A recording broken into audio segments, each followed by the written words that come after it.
नमस्कार, मैं हूं नयन और आप देख रहे हैं मॉर्निंग न्यूज 18। तो आज हम एक ऐसे शख्स को अपने साथ हैं जिनके लिए आप अगर जानेंगे तो आपको बहुत अच्छा लगेगा, क्योंकि ये एक अध्यात्म पे काम कर रही हैं। नाम है इनका शिल्पा जैन, और हम इनसे एक गपशप करने आए हैं। मॉर्निंग न्यूज 18 ये जानने आई है कि आखिर शिल्पा जैन जो एस्ट्रोलॉजर के रूप में जानी जाती हैं, और भी बहुत कुछ इनके अंदर है जो समाज में शेयर करती हैं और चाहती हैं कि एक बेहतर समाज बने। इंसान के अंदर की जो बातें हैं वो प्रकृति से कैसे जोड़ा जाए, बहुत सारे गुण हैं अंदर इंसान के अंदर, उसको कैसे निखारा जाए, बहुत सारी चीज़ें इन्होंने अध्ययन की हैं और अध्ययन को हम शेयर करने आए हैं। इनकी चीज़ों को हम जानेंगे और आप दर्शकों के लिए हम शिल्पा जैन को आज हमने चुना है कि आज इनसे गपशप करा जाए।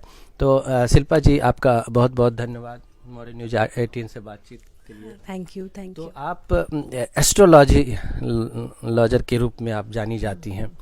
आप मेरे दर्शक को ये बताइए कि आप कहाँ से हैं और आप कैसे आपसे कोई संपर्क करे और आप कैसे इन सब फील्डों में आप आई।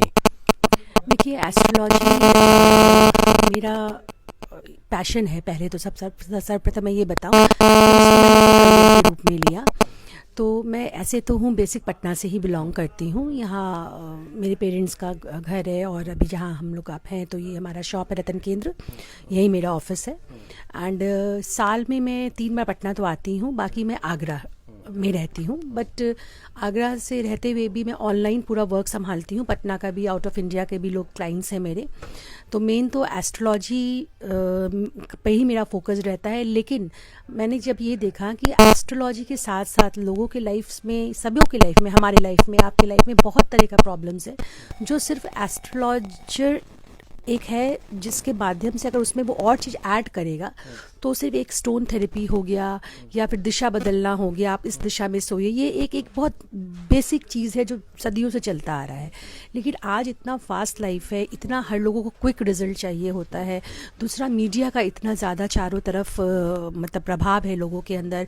आजकल के जो बच्चे हैं उनका जो अपब्रिंगिंग आप देखिए, ना चाह के भी बच्चे मीडिया से इतना जुड़ गए हैं और जिसके कारण आगे मतलब परिवार से दूर होते जा रहे हैं, वो लोग मीडिया से ज़्यादा क्लोज आ रहे हैं। तो एस्ट्रोलॉजी के साथ साथ मेरा ये मानना है कि अध्यात्म को अगर एस्ट्रोलॉजी के साथ जोड़ के अगर आप प्रेडिक्शन करते हैं या लोगों को बताते हैं तो वो बहुत जल्दी उसका रिजल्ट मिलता है लोगों को। और साथ ही साथ हमारे जो बच्चे जो आजकल ऑफ ट्रैक हो रहे हैं ड्यू टू, मैं मीडिया को दोष नहीं दे रही हूँ, बट कहीं ना कहीं देखिए इसमें थोड़ा रोल है। और आजकल वर्किंग पेरेंट्स भी हैं, तो अध्यात्म से जुड़ना हमको लगता है कि बहुत ज़रूरी है। बहुत ज़रूरी है। शिल्पा जी बता रही हैं कि अध्यात्म से जुड़ना बहुत ज़रूरी है। ऐसे भी हमने अपने अनुभव के आधार पर देखा है कि आज के दौर में डिप्रेशन बहुत ज़्यादा है। किसी न किसी भी परेशानी को लेके, पैसे नहीं हैं या शारीरिक कोई कष्ट है या बहुत तरह की उलझनों में, इतनी चकाचौंध की ज़िंदगी में हम बहुत बेहतर करना चाहते हैं, उम्मीदों के आधार पे हम खड़े नहीं उतर पाते हैं तो मुझे डिप्रेशन हो जाता। तो ऐसे बहुत बड़ा मास है जो डिप्रेशन में है, वो उसका कहीं न कहीं एस्ट्रो और अध्यात्म में बड़ा है निदान। हाँ, नहीं, एस्ट्रो और अध्यात्म में एस्ट्रोलॉजी आपको बता सकता है कि आपका आने वाला समय कैसा है, या आपके बैक में हुआ उसको आपको जज करके आपको आने वाला समय बता सकता है। ये पीरियड आपको संभल के रहना है, बट संभलना कैसे है वो आपको अध्यात्म के थ्रू ही पता चल सकता है। ये मैम, इसको लेके कई लोग, अब तो साइंस की दुनिया में लोग कहते हैं कि अध्यात्म या इन सब चीज़ों पे अंधविश्वास की तरह इसको देखते हैं। आप भी तो इस पे जुड़ी हुई हैं, तो लोगों का कैसे रिएक्शन होता होगा? नहीं, देखिए, कुछ लोग हैं जो मेरे पास आते हैं जो लोग पूजा पाठ बिल्कुल नहीं मानते हैं। लेकिन आज मैं आपको बताऊंगी, आपको ताज्जुब होगा कि आज हमारे भारत में जो लोग विमुख हो रहे हैं और उतने ही विदेश के लोग इसके सम्मुख हो रहे हैं। मींस वहाँ पे वो लोग अध्यात्म का महत्व समझ रहे हैं। और सबसे बड़ी दुख की बात है कि आजकल के जनरेशन्स के पास इतने क्वेश्चंस होते हैं ना, वो लोग नहीं मानते हैं इस चीज़ को। वो लोग, हाँ, एक तरह से वो लोग न्यूमरोलॉजी जो कि आजकल काफ़ी ट्रेंड में है। एक समय में सिर्फ एस्ट्रोलॉजी, प्लैनेट्स को लेकर हम लोग प्रेडिक्शन करते थे, आजकल न्यूमरोलॉजी हो गया। बहुतों को देखते से मैंने टैरो कार्ड भी किया है क्योंकि मुझे सीखने की प्रवृत्ति शुरू से रही। बट मैंने टैरो कार्ड किया, सिग्नेचर थेरेपिस्ट भी हूँ मैं, एंड वास्तु का भी करती हूँ और एस्ट्रोलॉजर भी हूँ। और लेकिन कुल मिला के मैंने सब कुछ करने के बाद मैंने जो निचोड़ लगाया, जो मेरा नटशेल में मैं ये कहना चाहूँगी कि मेरे को जो लगा कि एस्ट्रोलॉजी आपको बहुत अच्छा गाइड कर सकता है आपके लाइफ में आगे बढ़ने के लिए, लेकिन शर्ती अगर उसके साथ अगर आप उसको अध्यात्म से जोड़ के अगर उसकी प्रैक्टिस करते हैं या कोई उपाय उसका करते हैं सामने वाले, तो उसको 100% रिजल्ट मिलता है। क्योंकि देखिए एस्ट्रोलॉजी क्या है, अगर आज आपके पास जो कुंडली आया तो वो आपने तो नहीं बनाया, ना आपके माता पिता ने बनाया। अगर ऐसा होता, अगर माता पिता द्वारा बनाया होता या हमारे द्वारा बनाया होता, तो कोई भी बच्चा अपंग नहीं पैदा होता। क्योंकि कोई भी माता पिता ये नहीं चाहेगा कि मेरा जन्मता हुआ बच्चा जो हो अपंग हो। तो वो कहाँ से आया, क्यों ऐसा हुआ? उसने तो ऐसा कोई कर्म भी नहीं किया अभी जो उसको इतना बड़ा शारीरिक तकलीफ वेदना सहनी पड़ रही है। तो वो जो प्लैनेट्स जो उसके पास्ट कार्मिक अकाउंट्स थे, उसके अकॉर्डिंग उसके प्लैनेट्स उस तरह से आए हॉरोस्कोप में, जो अपना पिछले जन्म का कर्म जो भोगना उसको बाकी रह गया था, और जो उसके उनके माता पिता का भी जो कुछ ऐसा कर्म था जो भोगना बाकी रह गया था, तो वो संतान के रूप में जन्म लेकर, तो माता पिता भी भोग रहे हैं एक अपंग बच्चे के साथ, और बच्चा तो भोग ही रहा है। तो कहीं ना कहीं एक कर्मा फिलॉसफी तो है, ये जनरेशन माने या ना माने, उनका सबसे पहले यही क्वेश्चन होता है, हमें अगले जन्म से क्या मतलब, हमें पिछले जन्म से क्या मतलब। मानते भी नहीं, मानते नहीं। बहुत क्वेश्चंस आते हैं, मैम आप मुझे ये बताइए, हम अभी अच्छा करें, हमें अगले जन्म में मिलेगा, हम कौन देखने गया है। तो इसीलिए बेसिक जो है, नींव जो है अध्यात्म की होनी ही चाहिए कि आप अपना कर्मा, आप देखिए आपका पास्ट कितना अकाउंट में जमा है, उसको अभी आप अगर बहुत अच्छा आपका जीवन है तो आप उसको अभी खर्च कर रहे हैं, वो धीरे धीरे खाली हो रहा है, उसको आपको भरना भी तो है। फिर नेक्स्ट जब आप भरिएगा तभी तो उसका नेक्स्ट में आप उसको यूज यानी कर्म जैसा करेंगे वो आपका पीछा करेगा ही करेगा, यही आप कहना चाह रही हैं। और इसमें कहा गया है कि हंसते हंसते कर्म बांधो, रोते रोते काटो। मीन्स आदमी हंसते कर्म बांधो और बंधता है। मीन्स लोग हंसते हंसते कर्म बांध लेते हैं। जैसे आप नहीं, उसको फिर से जरा सा हंसते हंसते कर्म बांधते हैं और फिर उसको रोते रोते काटना पड़ता है। तो इसीलिए कर्म नहीं बंधे, हमारी वाणी से, हमारे एक्शन से, हमारे बिहेवियर से कुछ ऐसा कर्म नहीं बंधे जो फिर आगे वो हमारे ग्रहों के रूप में आए, उसके बाद में हमको एस्ट्रोलॉजर्स का चक्कर लगाना पड़े। लेकिन देखिए हम लोग इंसान हैं, डे टू डे लाइफ में कर्म करना ही पड़ता है, जिसमें बहुत अच्छे कर्म भी हो सकते हैं, उसमें से बहुत खराब कर्म भी होते हैं, लोगों से ना अनजाने में भी होते हैं। तो ये अवेयरनेस कैसे आएगा? तो अवेयरनेस के लिए मैं कह रही हूँ कि अध्यात्म बहुत ज़रूरी है कि आप अगर आपको अवेयर रहेगा ना, अवेयरनेस रहेगा, तो आप कुछ भी करने से पहले एक बार थॉट आपके माइंड में आएगा, क्या मैं ये करना मेरे लिए सही है? क्योंकि देखिए आत्मा की आवाज़ हमेशा सही होती है। आप दुनिया के सामने कुछ भी हो, बट लेकिन आपकी जो आत्मा बोलेगी वो हमेशा ही सदा ही सत्य होता है। कोई अगर मुझे परेशानी है, किसी तरह की उलझन में है, तो आध्यात्म में उसका रास्ता है, एस्ट्रो में उसका रास्ता है।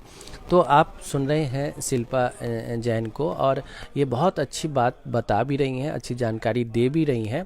अगर मैम हम ये आपसे कहना चाह रहे हैं कि अगर आपसे कोई संपर्क करना चाहे तो आप पटना में हैं, तो कैसे आप तक पहुंचेगा? ये डाक बंगला चौराहा से हरि निवास है। हरि निवास के ऑपोजिट ये मार्केट है, हीरा प्लेस मार्केट। हाँ, इसके अंदर ही रतन केंद्र में मेरा ऑफिस है।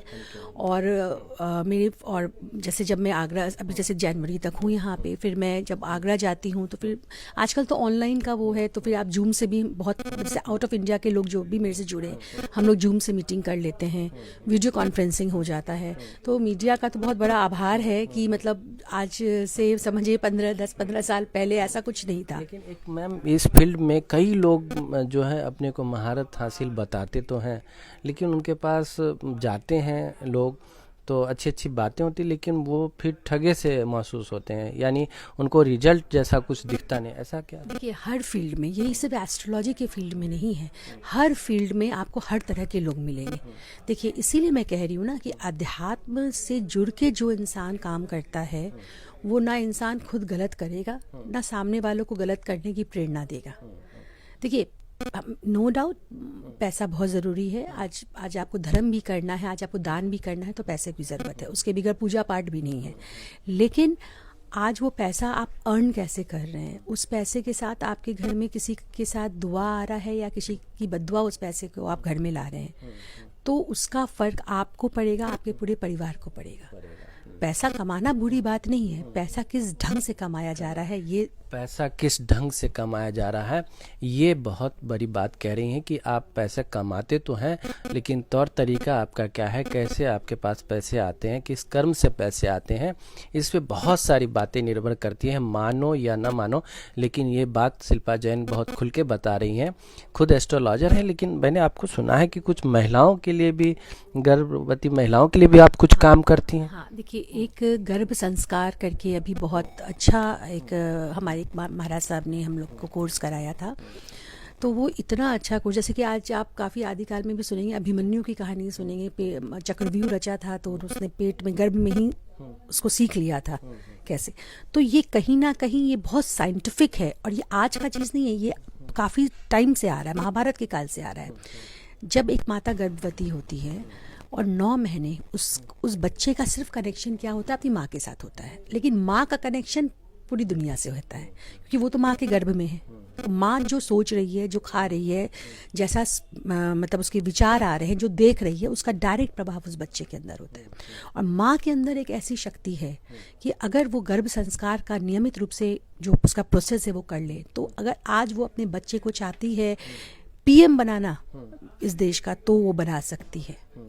शर्त ये कि वो गर्भ संस्कार वो बच्चे को अपने गर्भ से देना। संस्कार कोई महिला, गर्भवती महिला अगर चाहे कि गर्भ संस्कार लेना आपके जरिए, तो वो कैसे संपर्क करे, क्या करे वो? देखिए, गर्भ संस्कार और जो हमारे मैं क्योंकि जैन हूँ, तो मतलब जैन विधि से भी देती हूँ, और जो लोग नॉन जैन है उनकी विधि से भी देती हूँ मैं। गर्भ संस्कार में है कि जब से या तो जो लेडी प्रेग्नेंट होना चाह रही है, जो नहीं हो पा रही है, एक तो वो बात, जो होना चाह रही है एक, दूसरी बात, तीसरी बात जो हो चुकी है, फर्स्ट 2 मंथ्स उसके चल रहे हैं। तो बहुत सारी लेडीज़ तो मेरे 6 मंथ 7 मंथ्स में भी आई है जिनको लेट पता चला, लेकिन जितना जल्दी अर्ली पता चल जाए वो उतना इफेक्टिव होता है।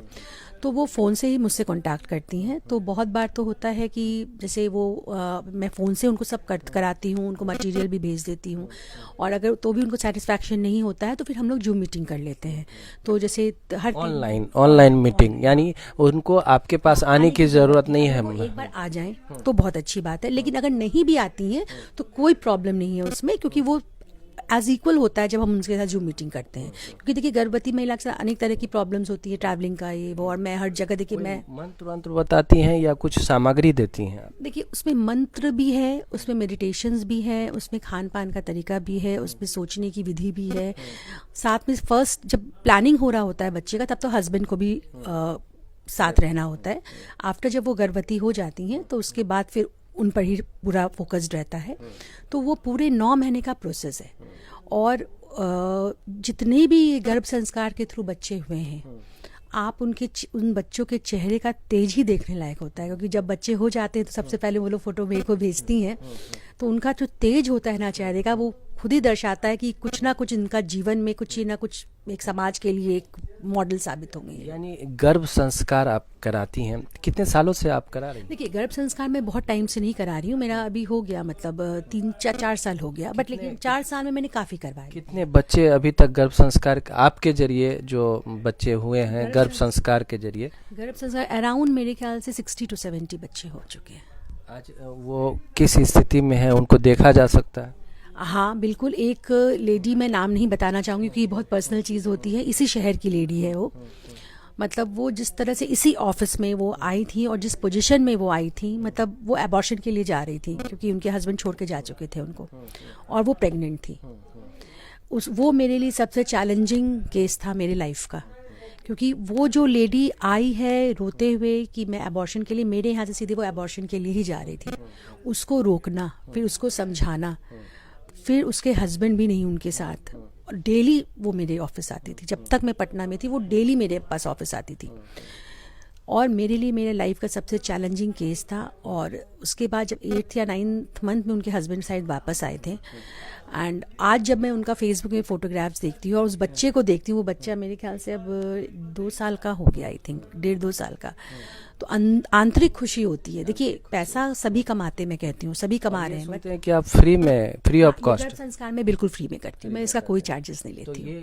ये आप सुन रहे हैं कि गर्भ संस्कार जो है वो शिल्पा जी फ्री में करती हैं। आप अगर इनसे मिलना चाहें तो पटना में, आप देख रहे होंगे पटना राजधानी जब आएंगे तो डाक बंगला किसी से भी पूछिएगा, आपको बगल में एक हरि निवास करके मिलेगा, उसके ठीक सामने आप रत्ना केंद्र है और यही इनका मिलने का स्थान है। आप जब चाहें इनसे आके इस केंद्र पे आके मिल सकते हैं। अगर ये कहीं बाहर रहेंगी तो इसकी सूचना भी आपको मिल जाएगी। एक चीज़ और मैं बोलना चाहती थी, क्योंकि ये एक मैंने प्रवीण जी महाराज साहब से सीखा है ये, तो उनका ये कहना था कि आप इसको फ्री में नहीं कर सकते हैं, लेकिन मेरा मानना था, क्योंकि देखिए मेरा एस्ट्रोलॉजी प्रोफेशन है, बट मैं इसको फ्री में करना ही चाह रही थी। तो इसमें मैंने बस ये रखा है कि मैं तो कोई चार्जेस नहीं लेती हूँ। इसका कुछ कार्ड्स आता है, मटेरियल आता है जो डायरेक्ट महाराज साहब के यहाँ से आता है, उसका कॉस्टिंग मेरे ख्याल से 1100 होता है। तो मैं बीच में कहीं नहीं हूँ, मैं डायरेक्ट उनको नंबर दे देती हूँ महाराज साहब का, वो सामान आ जाता है उनके पास, ताकि उनको ईजी रहता है। अच्छा मैम, एक चीज़ मुझे ये पूछना है कि क्या इसमें मनचाहा संतान जैसे लड़के चाहिए या लड़की चाहिए, ऐसा? हाँ, इसमें संभव है, मनचाहा लड़का लड़की भी संभव है। फिर देखिए इसमें ना फिर थोड़ा एस्ट्रोलॉजी भी आ जाता है कि प्लैनेट्स कितना सपोर्ट कर रहे हैं, कि हम तो कोशिश भरपूर करते हैं लेकिन प्लैनेट्स भी सपोर्ट करनी चाहिए उस वक्त। ऐसा कभी हुआ है कि लड़के की चाह में आए हैं कोई या लड़की के चाह में, तो वो आपने वैसा कुछ कर? देखिए मेरे पास अभी तक किसी ने भी, सब लोग जो आए हैं, मतलब मेन बहुतों को तो संतान नहीं हो रही थी इसलिए वो आए, तो उनको तो जो भी बच्चे हो जाए उनके लिए एक वरदान है। दूसरे जो लोग आए, वो लोग आए जो फैमिली से बहुत परेशान है, हस्बैंड से परेशान है, उनको अबॉर्शन करवाना है, तो उनको रोकना था मुझे। तो उन लोग का भी कभी क्वेश्चन ये रहा नहीं कि मुझे लड़का लड़की। जनरली लोग जो जिनको बच्चे नहीं हो रहे हैं ना, वो आए। अच्छा, 1-2 जन आए जो 7-8 महीना में आए, 6-7 महीना में आई लड़कियां, तो अब तो वो ऑलरेडी 3 महीना में आप डिसाइड हो जाता है क्या है, मतलब आपका घर में। तो उसके बाद था कि मेरा नॉर्मल डिलीवरी हो जाए या फिर मेरा जो बच्चा हो उसको लास्ट मोमेंट में और अच्छा ब्रेन विकसित हो, उसके लिए आए। तो एक हमको लगता है आजकल ये क्वेश्चन कि लड़का हो लड़की हो, मेरे पास तो आप विश्वास कीजिएगा ना कि बराबर, मतलब हमको तो लगता है अगर मैंने हजारों कुंडली देखी होंगी तो किसी ने ही पूछा होगा कि मेरे की 2 लड़कियां तीसरा लड़का हो, मैम ऐसा कोई उपाय बताए। क्योंकि ये चीज़ बहुत चेंज हो गया है अब समाज में, मतलब टोटली। मुझे खुशी होती है कि मेरे पास आज तक ऐसी कुंडली नहीं आई कि मैम मेरे पास 2 लड़कियां हैं या 3 लड़कियां हैं, मैं चौथा लड़का चाह रही हूँ। अच्छा मैम, आपके भी तो शादी हो चुकी है, आपके कितने बच्चे हैं और कहाँ शादी हुई है? मेरी आगरा शादी हुई है और मेरी 2 बेटियां हैं, और यहाँ मेरा मतलब पेरेंट्स का है, रतन केंद्र मेरा शॉप है, और मैं भी यहाँ मायके है? यहाँ मायका है, हाँ। और पटना आगरा शादी हुई है और 2 बेटियां हैं, और मतलब पूरा मेरे फैमिली का भी बहुत सब, मेरे हस्बैंड का सिल्वर के पायल का मैन्युफैक्चरिंग है, और मेरे फादर इन लॉ बहुत इंटरेस्टेड रहते हैं एस्ट्रोलॉजी में, मतलब उनको तो एक प्लैनेट्स का ट्रांजिट। शादी जो हुई है कि अरेंज या love marriage? Arrange, totally arrange. या लव मैरिज को क्या मानती है? लव मैरिज तो बड़ी केस आता है। नहीं, लव मैरिज देखिए, शादी तो करना है लड़की है तो लव मैरिज खराब नहीं मैं मानती हूँ, बट लेकिन मुझे जहाँ तक लगता है कि चयन सही होना चाहिए। ये भी केस आते होंगे, मतलब मैक्सिमम केस आते हैं, मैक्सिमम आते हैं। अरेंज मैरिज में मुझे तो ताज्जुब होती है, अरेंज मैरिज में डिवोर्स का केस अगर आता है 10 तो लव मैरिज में आता है 100। मतलब लव मैरिज में जबकि आप उस सामने वाले को जानते हैं, सब कुछ कर 3-4 साल से आप एक साथ मिल रहे हैं, कर रहे हैं, उसके बाद भी उनमें ही डिवोर्स का केस ज़्यादा मैंने देखा है, लव मैरिज में ही। क्योंकि देखिए आजकल कहीं ना कहीं आजकल के जनरेशन्स में ईगो प्रॉब्लम बहुत है। आज से 20 साल पहले एडजस्टमेंट हो जाता था, लड़कियां एडजस्ट हो जाती थी, उस माहौल में ढल जाती थी। आजकल का एक्सपेक्टेशंस है, लड़कियां चाहती हैं वो मेरे सामने वाला मेरे तरह एडजस्ट हो, और लड़के चाहते हैं वो मेरी तरह, वही कॉन्फ्लिक्ट का कारण बन जाता है। और लड़कियां आजकल आत्मनिर्भर है, बहुत अच्छी बात है। आत्मनिर्भर होना, अपने पैरों में खड़ा रहना बहुत अच्छी बात है, मैं तो कहती हूँ सभी लड़कियों को होना चाहिए। लेकिन जो अपना रूट है एक लड़की का, आपको पहले आपका फैमिली को इम्पोर्टेंट देना बहुत ज़रूरी। देखिए मेरी शादी हुई बहुत कम एज में हुई, शादी के बाद ही मैंने सब एजुकेशन किया, और मेरे ससुराल वालों का बहुत बड़ा इसमें हाथ है कि मुझे पढ़ने के लिए मैं बहुत जगह गई, चेन्नई गई, दिल्ली गई, बनारस गई, पटना आई, सब जगह गई। तो किसी ने मुझे, ना मेरे हस्बैंड ने रोका, ना मेरे इन लॉज ने मुझे कभी रोका, सब ने मुझे सपोर्ट किया। अगर आज वो लोग रोकते तो मैं भी आगे नहीं बढ़ सकती थी, क्योंकि मेरी बहुत कम एज में शादी हो गई थी, 17 साल में शादी हो गई थी। तो पर आप अपना, अब जब मैंने फुल फ्लेज करियर भी कब स्टार्ट किया, जब मेरे बच्चे बड़े हो गए। अब अभी मेरी बड़ी बेटी की शादी हो गई है, 2 साल हो गया शादी, छोटी बेटी 12th में है। लेकिन मेरे को करियर स्टार्ट किए हुए 20 साल हो गए। बट हाँ, तब जब एक टाइम पे मैंने स्टार्ट किया। अपनी बिटिया को भी काफ़ी संस्कार वाला चीज़ आपने सिखाया होगा। हर माँ बाप कोशिश करता है, और मैंने भी कोशिश किया है, और ऊपर वाले का, बाबा का कृपा है, सब अच्छा चल रहा है। बड़ी बेटी भी है जो जहाँ गई हैं बहुत अच्छे से है। छोटी वाली मेरी डॉटर है, वो तो बहुत मतलब पढ़ने में बहुत तेज है। वो बेकरी भी चलाती है अपना, एंड टॉपर, अभी तो 12th की टॉपर रही है अपने DPS। बच्चों को भी आपने अच्छे से संस्कार दिए हैं, आपको घर का सपोर्ट मिला है, और समाज में आप एक अच्छे रूप में एक चीज़ों को लोगों को बताना चाह रही हैं कि कैसे अध्यात्म से जुड़ें, कैसे अपने बच्चे को संस्कारवान बनाएं। गर्भवती महिलाओं को भी आप जो संस्कार वाला जो थेरेपी कर रही हैं, उसको लेके भी बहुत सारा लाभ मिलेगा। तो दर्शकों, मैं ये कह रहा हूँ कि शिल्पा जी से तो बहुत लंबी बातचीत हो सकती है, और भी बातचीत हो सकती है, बहुत चीज़ जाना जा सकता है। फिलहाल हम इनसे चलते चलते में बस कुछ पूछते हैं, लेकिन मैं यही कहूँगा कि आप इनसे एक बार ज़रूर मिलिए, मिलना चाहिए एक बार। जब ऐसी भारत की ऐसी बिटिया जो लगी हुई हैं, फ्री ऑफ कॉस्ट आपको गर्भ वाला करवा भी रही हैं, भक्तांबर भी करवाएं, बहुत सारी चीज़। हाँ, कुछ और बताइए चलते चलते। मैं चलती हूँ, एक गीत उत भी गाती हैं? हाँ, बस एक तो सॉन्ग दर्शकों के लिए आप जो है। भक्तांबर का मैं कुछ बता दूं, ये एक प्रॉपर एक जैन का ग्रंथ है, जैनों का ग्रंथ है। इसमें 48 श्लोक्स होते हैं, हर श्लोक की अपनी महिमा है। बट इसमें थोड़ा सा बाउंडेशन ये है कि ये वाला जो भक्तांबर का जो मैं उन्हीं को देती हूँ, ये भी मैं फ्री ऑफ कॉस्ट बताती हूँ सब। बट इसके लिए बस एक शर्त है, होती है मेरी, कि वो इंसान वेजिटेरियन हो, क्योंकि ये इतना बड़ा ग्रंथ है, इतने इसकी श्लोक की महिमा है कि जो नॉनवेज खाते हैं उनको मैं नहीं देती। इसका बस मैं एक उदाहरण बताती हूँ, कोरोना काल का ही बता रही हूँ। बंगाल की एक फैमिली है, बंगालीज जो आप लोग जानते ही हैं कि डेली नॉनवेज उनके बगैर चलता नहीं है। उनका जॉब चला गया था कोरोना में, तो बहुतों का जॉब गया, बहुत परेशान। तो मैंने कहा कि मैं आपको कुछ बोली नहीं, आप मैम जो बोलिएगा मैं करूँगा आप। तो मैंने कहा फर्स्ट ऑफ ऑल मैं आपको एक चीज़ है कि नॉनवेज छोड़ना पड़ेगा। तो थोड़ा देखिए, ये वो सोचे कि अब क्या जवाब दूँ मैंने। लेकिन उनकी प्रॉब्लम वाकई बहुत बड़ी थी कि जॉब नहीं, पूरी फैमिली को संभालना। बोले हाँ मैम मैं छोड़ दूँगी। उनकी वाइफ ने कहा, स्पीकर में थे वो लोग, कि नहीं ये छोड़ देंगे नॉनवेज, और मैं भी छोड़ दूँगी। फिर उनको मैंने जो बुरा भक्तांबर का विधि बताया, सब करा, वो उन्होंने वैसे ही पालन किया। और जिस दिन मैंने बताया, 19वें दिन उनका कॉल आया मेरे पास कि मेरी जॉब लग गई। तो भक्तांबर की ऐसी महिमा है। तो देखिए, अपने हिंदू में, जैन धर्म में और अपने देश में इतनी सारे चीज़ है कि हमें वेस्टर्न की तरफ भागने की ज़रूरत ही नहीं है। हम कहते हैं आप इसी को संभाल लीजिए, इसी को अच्छे से अध्ययन कीजिए। आपसे ठीक है, ज्ञान लेना बुरी बात नहीं है, ज्ञान किसी भी चीज़, अच्छा ज्ञान लेना हमेशा फ़ायदे वाली चीज़ है आपका। लेकिन अपने देश में ही इतनी चीज़ें हैं ना कि अगर हम उसके ही अच्छे से अध्ययन कर लेना, तो हमें वेस्टर्न की तरफ भागने की ज़रूरत ही नहीं होगी। एक चलते चलते एक गीत आपसे सुनना चाहेंगे। मधुबन खुशबू देता है, सागर सावन देता है, जीना उसका जीना है, जो औरों को जीवन देता है, मधुबन खुशबू देता है। क्या बात है, मधुबन खुशबू देता है। तो ये एक बहुत ही प्यारी सी संगीत, एक मोटिवेशनल संगीत, आप इसको ज़रूर सुनिए। और इसी नोट पे हम शिल्पा जी से को नमस्कार करेंगे, और मॉर्निंग न्यूज़ 18 की तरफ से बहुत बहुत धन्यवाद कहेंगे। और चलते चलते अगर दो सब कुछ कहना चाहें तो आप कह सकते हैं। नहीं, देखिए, आप लोग मीडिया से हैं, और एक मीडिया में इतनी ताकत है कि इस देश का नक्शा वो बदल सकती है। मीडिया में इतनी ताकत है, या तो उसको बहुत पॉजिटिव की तरफ भी ले जा सकती है और नेगेटिविटी की तरफ भी ले जा सकती है, क्योंकि आज सब चीज़ मीडिया बेस्ड है। तो अगर आज आप अच्छी चीज़ों का प्रमोट कर रहे हैं, अच्छे चीज़ों के लिए हेल्प करें, तो कहीं ना कहीं आपके भी जो कर्माज हैं वो अच्छे हो रहे हैं।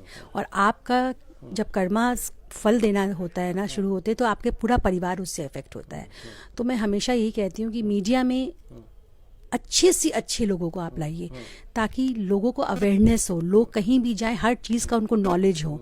मेरे पास जो भी आते हैं एस्ट्रोलॉजी के लिए, मैं ये रजिस्टर है मेरा, इसको मैं खोल के उनके प्लैनेट्स को बता, वो बोलते भी है मैम मुझे समझ में नहीं आ रहा है ये प्लैनेट्स का क्या। हम बोले आप थोड़ा सा नॉलेज अपने हॉरोस्कोप का रखिए, ताकि कहीं आप थर्ड पर्सन के पास जाए किसी एस्ट्रोलॉजी के पास जो आपको गुमराह ना कर सके। आपका गुरु उच्च का है, कोई कह देगा आपका गुरु नीच का है, आप उसी चिंता में भैया मेरा गुरु नीच का है, मेरे को तो बच्चे ही नहीं हो पाएंगे, मेरा इस तरह से थोड़ा सा। मैं तो सबको कहती हूँ कि अपने एस्ट्रोलॉजी का, अपने हॉरोस्कोप का, थोड़े प्लैनेट्स का नॉलेज रखना चाहिए, ताकि कोई, क्योंकि ये ऐसी दुनिया है इसमें हर तरह के लोग मिलेंगे, गुमराह करने वाले भी मिलेंगे। यानी कि आपके पास एक साइंस है जिसके जरिए आप तरक्की कर सकते हैं, उसका भी एक सहारा लेना चाहिए। तो शिल्पा मैम से बहुत सारी बातें अभी की जा सकती हैं, अगले एपिसोड में हम फिर शिल्पा मैम से बात करेंगे। तब तक आपका रिस्पांस देखना चाहेंगे और आप इसको देखते रहिए मॉर्निंग 18। और आपको हम फिर एक बार अलग से टॉपिक पे, और आपको जैसा मैंने बताया भी कि शिल्पा मैम से मिलना है, शिल्पा जैन से, तो पटना आइए और डाक बंगला चौराहा हरि निवास आपको मिलेगा, वहाँ पूछ लीजिएगा। ठीक सामने केंद्र है, रत्ना केंद्र है। अभी ये पूरी जनवरी रहेंगी, नए साल पे आइए, मिलिए। और गर्भवती महिला हों, जिनको बच्चे नहीं हो रहे, जिनको बच्चे होने वाले हैं, सारे लोगों को यहाँ संपर्क कर सकते हैं, आम लोग भी संपर्क कर सकते हैं। तो मॉर्निंग न्यूज़ 18 के साथ जुड़ने से आपको यही सब मिलेगा। मैं ऐसे ही शख्सियत को लाता हूँ और आपसे मिलवाता हूँ। तो धन्यवाद, थैंक यू। धन्यवाद, बहुत बहुत धन्यवाद, बहुत बहुत आभार आपका। और मीडिया में आप लोग के अंदर इतनी शक्ति है, उसका अच्छा उपयोग करें आप लोग, बस यही आप। मॉर्निंग न्यूज़ 18 के लिए 2 शब्द बोल दीजिए। नहीं, ये बहुत अच्छा उभरता हुआ आपका ये है। मैं तो मेरे आप लोग फेसबुक पे मैं देखती रहती हूँ, एक से अच्छे लोगों को आप लोग का लाने का प्रयास रहता है, तो ये एक समाज के लिए बहुत अच्छा योगदान है। Thank you, thank you.